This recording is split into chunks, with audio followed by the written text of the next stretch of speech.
Russia পাকিস্তানের নতুন rail সংযোগ, নতুন যুগের সূচনা নাকি রহস্যজনক খেলা? একটি নতুন অধ্যায় শুরু হতে যাচ্ছে। রাশিয়া ও পাকিস্তানের মধ্যে সরাসরি পণ্যবাহী ট্রেন, এর পেছনে গভীর ভূরাজনৈতিক কৌশল রয়েছে কি? তীক্ষ্ণ দৃষ্টি রেখেছে পশ্চিমারা।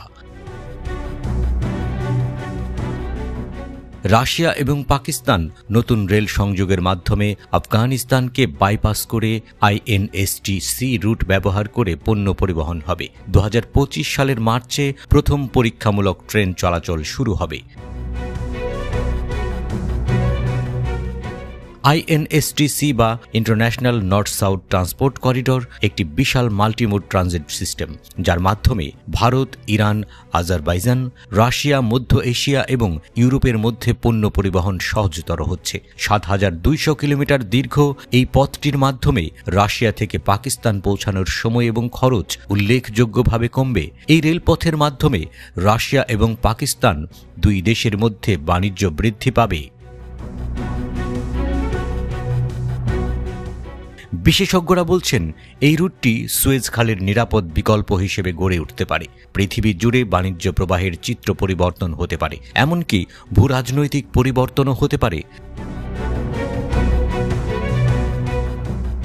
রাশিয়া পাকিস্তান সম্পর্ক অতীতে তেমন গাঢ় ছিল না, তবে সাম্প্রতিক বছরগুলোতে এই সম্পর্কের মধ্যে অস্বাভাবিক ঘনিষ্ঠতা লক্ষ্য করা যাচ্ছে। বিশেষ করে পাকিস্তান রাশিয়ার একটি শক্তিশালী ভূরাজনৈতিক অংশীদার হয়ে উঠতে চাইছে, তা স্পষ্ট। এই নতুন রেল সংযোগ তাদের সম্পর্কের গভীরতার কথা বলছে। রাশিয়া চায় পাকিস্তানকে তার প্রভাবের আওতায় আনতে, আর পাকিস্তান চায় রাশিয়ার শক্তি ও প্রভাবের সুবিধা নিতে।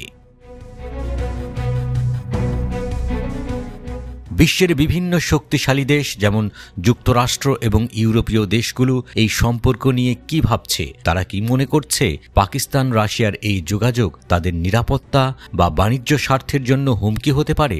এখন পর্যন্ত রাশিয়া এবং পাকিস্তান কেবল একটি অর্থনৈতিক পরিকল্পনা বাস্তবায়ন করছে বলে মনে হতে পারে, কিন্তু কিছু ভূরাজনৈতিক বিশ্লেষক মনে করছেন এর পেছনে কিছু গোপন উদ্দেশ্য থাকতে পারে।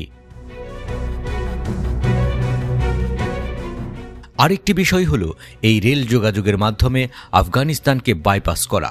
এই রুটটি ইরান ও কাজাখস্তান হয়ে চলবে। আফগানিস্তানকে পাশ কাটিয়ে পাকিস্তান এবং রাশিয়ার রেল যোগাযোগ শুরু হওয়ার পর বিমান চলাচল শুরুর কথা ঘোষণা করা হয়েছে। পাকিস্তান এবং রাশিয়া তাদের সম্পর্কের আরও এক নতুন মাত্রা যোগ করতে চাইছে, আর এর মাধ্যমে বাণিজ্যকে আরও গতিশীল করার পরিকল্পনা করছে। পাকিস্তানের জ্বালানি মন্ত্রী আইওয়াস লেঘারি বলেছেন, খুব শিগগিরই এই বিষয়ে চূড়ান্ত সিদ্ধান্ত নেওয়া হবে।